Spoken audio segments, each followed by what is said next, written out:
Let's get more now on this SAS report, this independent report done by Major General Paul Berrett, and we're going to bring in Shadow Defence Minister Richard Marles. The CDF describes it as appalling, disgraceful behaviour. He apologised to the Afghanistan people, to the people of Australia as well for this. What's your reaction to the report? Well, that pretty well sums it up, Kieran. I mean, it is the most difficult reading. And the allegations which are contained in the report are simply appalling. And it's hard to come to terms with the idea that these allegations relate to people who were wearing our uniform. They occurred in our nation's name. So I very much feel for the victims and their families. The report does talk in a number of recommendations about developing a process for recompense for them, and that's as it should be. I really feel for the thousands of Australian personnel who have served in Afghanistan and given a distinguished service there in an engagement that should be a matter of pride for our nation, and it's really important that we remember that the allegations in respect of a few don't detract from the sacrifice of the many, and our thanks and gratitude to those servicemen and women continues and remains, and they have done an incredible job in Afghanistan as our Defence Force does. But there's a very difficult issue here which needs to be dealt with, and I do have confidence that the leadership of the Defence Force is dealing it and is going to put our Defence Forces on a road to recovery. When we talk about this, as you put it, it's a very difficult reading. It's sobering to read some of the detail in this appalling alleged, behaviour in breach of the international law of armed conflict, where prisoners are executed allegedly by young new soldiers as part of a patrol, as ordered to by their superiors.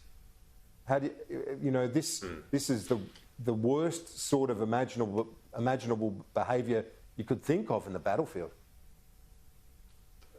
Totally. It leaves one bereft of words when you think about those circumstances playing out, when you think that there was some culture that had developed where a process of that kind, a blooding of that kind, was occurring.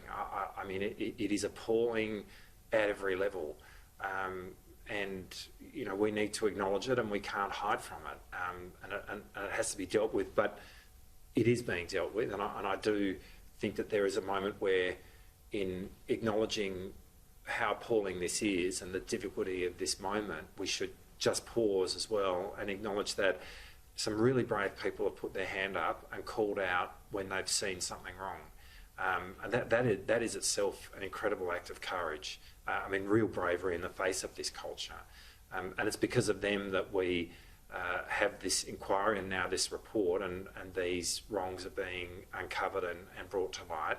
And that actually underpins a process which can, give us a sense of confidence about the fundamental ethics and morality of our Defence Force and ultimately us as a people. So, and it's actually pretty unusual. It's globally unusual what's going on here. It does show that we as a country are able to acknowledge and deal with our mistakes, but these were big mistakes, and they need to be dealt with. They certainly were, and we have discussed, I discussed with Darren Chester earlier, I asked the CDF about this as well, but the SAS have been known to be the best of the best, and it's the question as to how that culture was able to be, to denigrate itself to the point of, having been that, known as the tip of the spear, the best that we can offer, into this warrior culture that had no value for life. Yeah, well, the report talks about a sense of exceptionalism that developed, of in a sense being above the norms and the rules amongst those who were engaging in this culture. It also talks about a lack of curiosity on the part of the command to see that something was wrong. And I think both sides of this equation, how did it take root and how did it evolve, but also how did it go undetected for a period of time? I mean, all of that forms part of the problem here.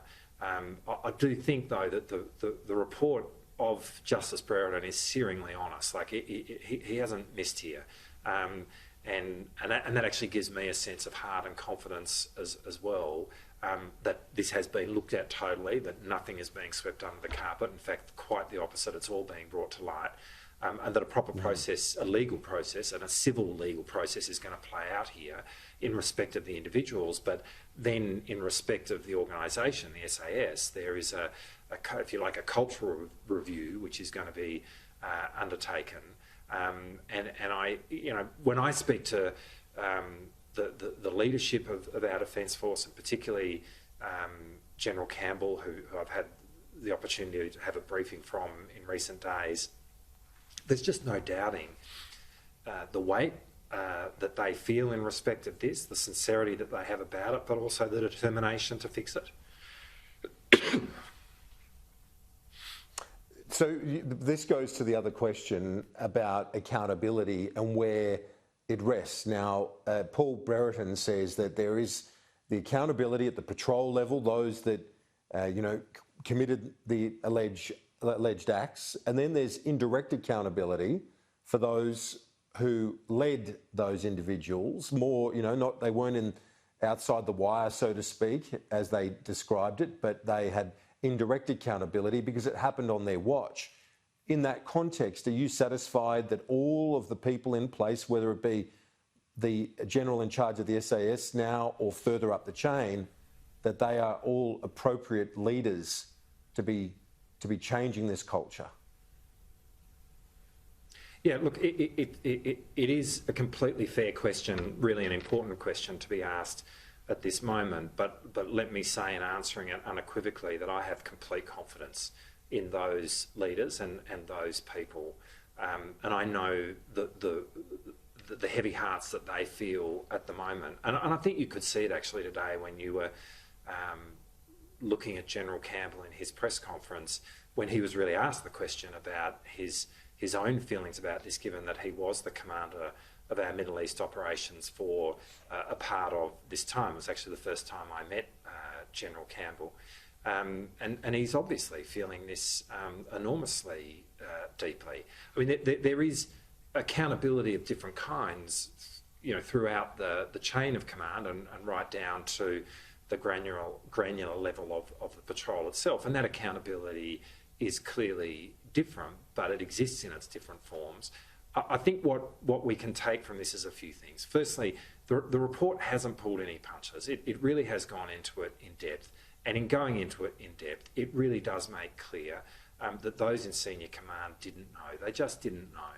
And that's important for us to understand. So whatever judgment we apply to those who are running events now and who were in command then, in that senior command, this report that pulls no punches makes it clear they didn't know.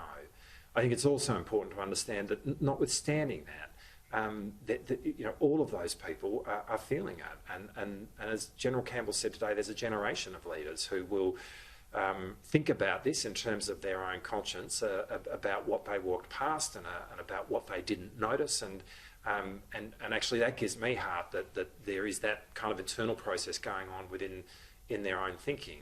And knowing these people as well, I just do know that we're talking about people of the highest integrity, and I actually can't think of anyone better than General Campbell to be leading the Defence Force at this moment in time, but also to be responsible for making sure that the ADF is put on a road to recovery and a road to restoring its integrity. And I've got no doubt he will be able to do that, and I have complete confidence in him and his team. Should the ADF now drop any complaints and, clear those involved in releasing a whistleblower activity like the Army lawyer, David McBride? Well, again, I think all I can do is echo what General Campbell said when asked that question in today's press conference. I mean, he acknowledged the sentiment of that question, but made it clear he wasn't, and I'm not, in a position to be able to comment upon it.